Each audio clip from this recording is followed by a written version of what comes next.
I'll study the inheritance of two genes or work out a dihybrid cross.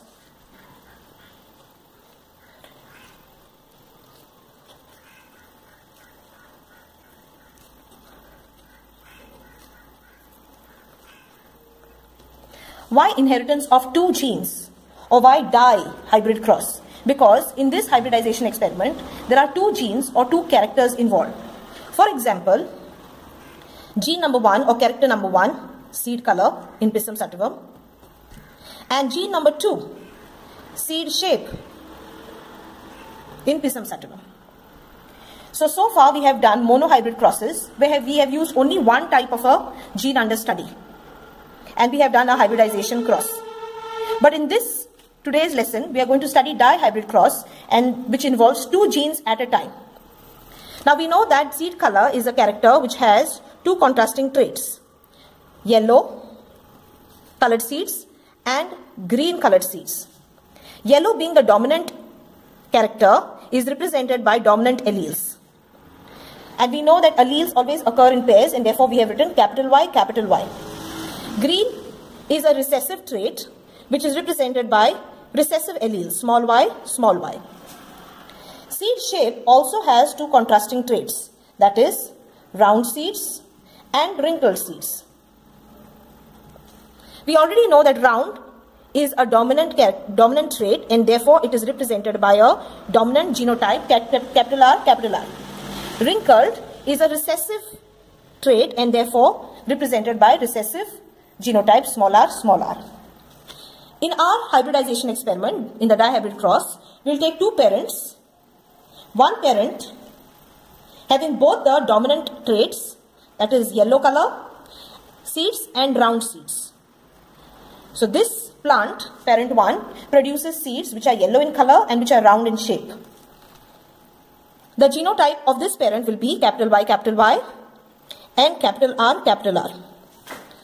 Parent 2 will take as that parent which has both the recessive traits, that is the plant is producing green colored seeds and wrinkled seeds. And the genotype therefore will be small y, small r, small r. Now let us work out the hybridization of these two characteristics, that is seed color and seed shape, with respect to the parents that we have chosen. So let us write step by step the working out of the dihybrid cross. Parents, female and male. Phenotype, the phenotype of one of the parent, yellow, round. The phenotype of the other parent, green, wrinkled. So we have taken one parent, yellow, round, and the second parent, green, wrinkled. The genotype. Now Mendel always did his hybridization experiments with true lines, and therefore the allelic pair should be homozygous. So yellow will be represented by capital Y, homozygous, and round will be represented by capital R, capital R. This is the genotype of this female parent. Of the male parent, the genotype will be small y, representing green, and small r, representing wrinkled. Let us write the gametes of these parents. This parent will produce only one type of gametes, that is capital Y, capital R. There cannot be any other type of gametes produced by this parent. Can there be a gamete having capital Y and capital Y together? The answer is no, because capital Y and capital Y both belong to the same allelic pair, and we know that in the law of segregation the allelic pair separates out. So capital Y will separate out from the other capital Y during gamete formation. The same goes with capital R and capital R. You cannot have a capital R in one gamete, not possible, because the law of segregation tells us that this capital R will separate out from the other capital R during gamete formation. And therefore, the gametes of the other parent will be small y, small r, and those are the only type of gametes produced also in this male parent, small y, small r. Please circle the gametes at all times to represent them as gametes. Now let us work a cross between these two parents. So that will give us the F1 progeny. Using a Punnett square, let us represent the cross between the male and the female plant and deduce their progeny. So let us write the gametes of the female here, that is capital Y, capital R and capital Y, capital R. The gametes of the male in the horizontal row, that is small y, small r, small y, small r. The combination of this female gamete and this male gamete will come in this block, that will be capital Y, capital R, small r. The combination of this female gamete and this male gamete will come in this block, that is capital Y, capital R, small r. The same will go in the other blocks. Now we can see that the F1 progeny, 1, 2, 3, 4, whatever progeny we get in the F1 generation, all have the same genotype. That is, all are capital Y, capital R, small r in heterozygous condition. The phenotype, let us deduce the phenotype of the F1 generation. Since capital Y is dominant, it will suppress small y and therefore it will show the yellow characteristic. Since capital R is dominant over the small r, the wrinkled characteristic will be suppressed and the one which is expressed is round. So all of them will be, all of the F1 generation plants will produce yellow seeds, round seeds. Let us go to the selfing of the F1 generation. So the selfing of the F1 generation, let us work that out.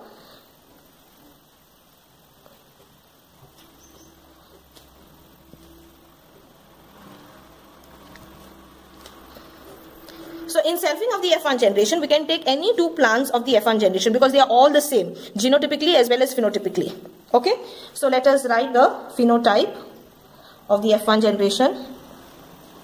They are the yellow, round, seeds producing plant. If this is the female and this is the male, and the male also will be yellow, round, seeds producing plant.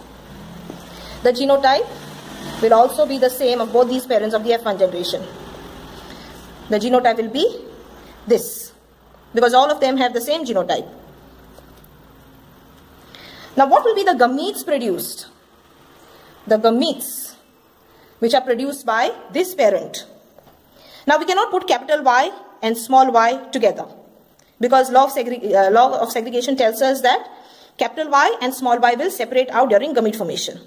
We cannot put capital R and small r together because again they are the members of the same pair of allele and they will separate out during gamete formation. And therefore we could have gametes like this: capital Y, capital R, capital Y, small r, then small y, capital R, and small y, small r. These are the type of gametes that can be produced by this parent. Now since this parent has the same genotype as this one, the gametes produced by this parent also will be the same as the gametes produced by this parent. So they will be the same. These are the various combination of alleles we can get during gamete formation. Now how this is achieved is through a law called as law of independent assortment. Law of independent assortment. Okay, now what is this law of independent assortment? What does it tell us and how these kind of gametes are formed from this kind of a parent? That I will explain to you right now. Students, let us understand the law of independent assortment. For that, let us go back to our chromosome pairs. We know that chromosomes occur in pairs. So for example, you have this chromosome pair 1, this is the pair 1, and chromosome pair 2, this is the chromosome pair 2. At locus 1 of this pair, you have these particular alleles, capital Y on this chromosome and small y on this chromosome. These two alleles represent the gene, seed, color.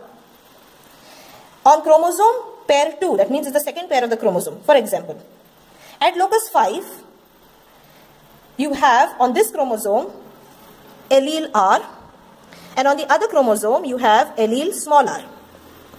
This allelic pair represents the gene, seed, shape.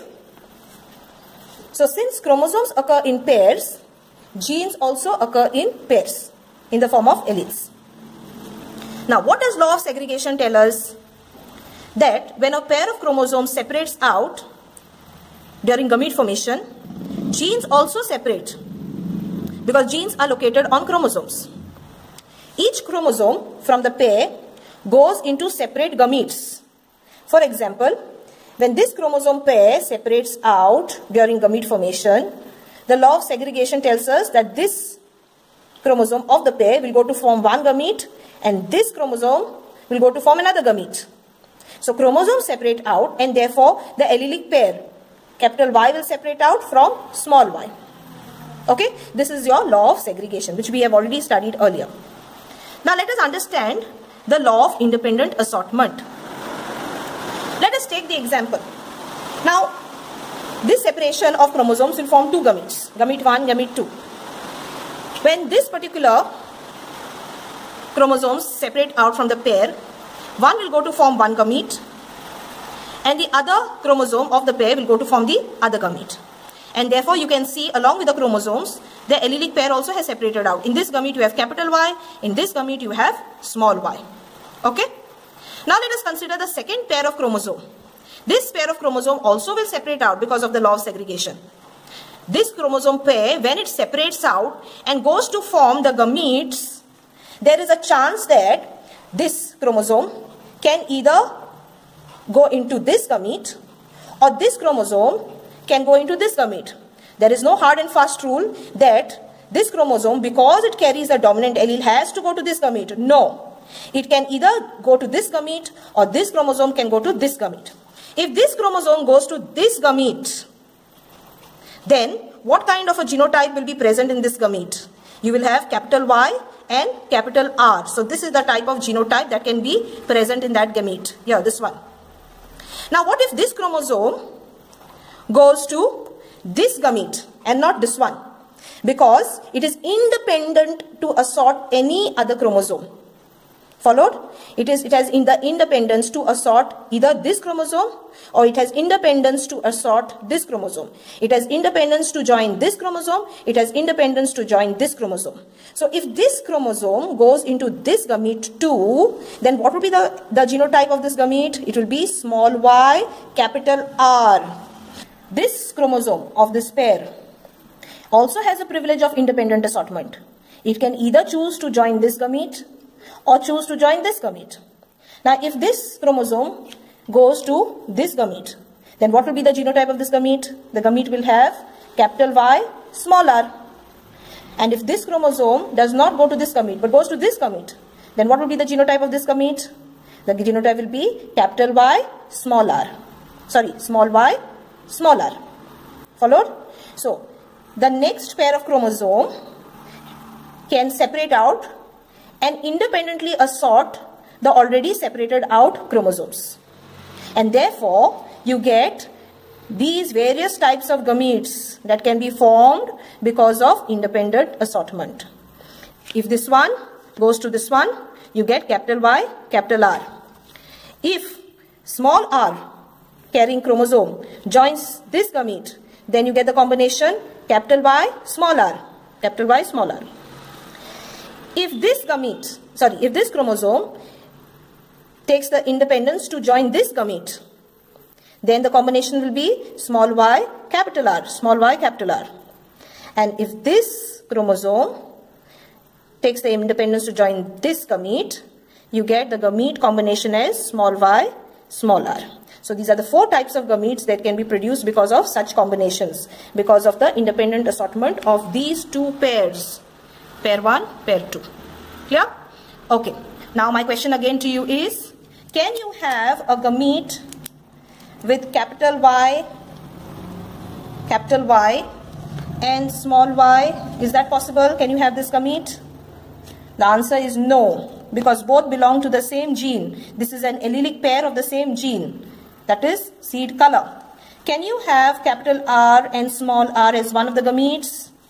The answer is no, because capital R and small r are two alleles of the same gene, that is seed shape. So these combinations are not possible because the law of segregation tells us that these two have to separate out. These two have to separate out. But these combinations are possible because of the law of independent assortment.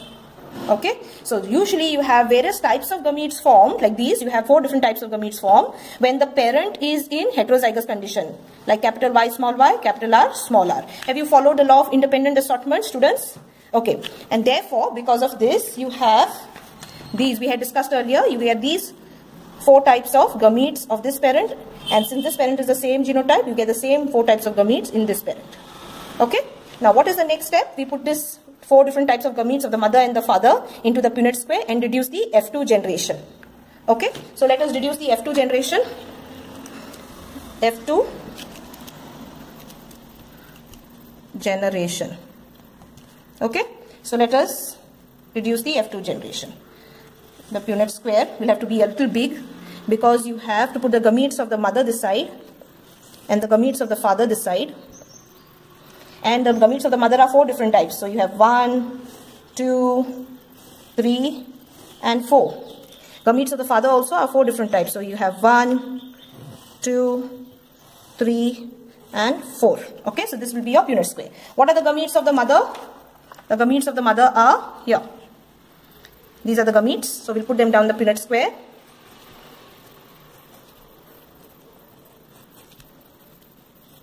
And the gametes of the father gametes are these, the same as the mother. So we'll put them also in the Punnett square.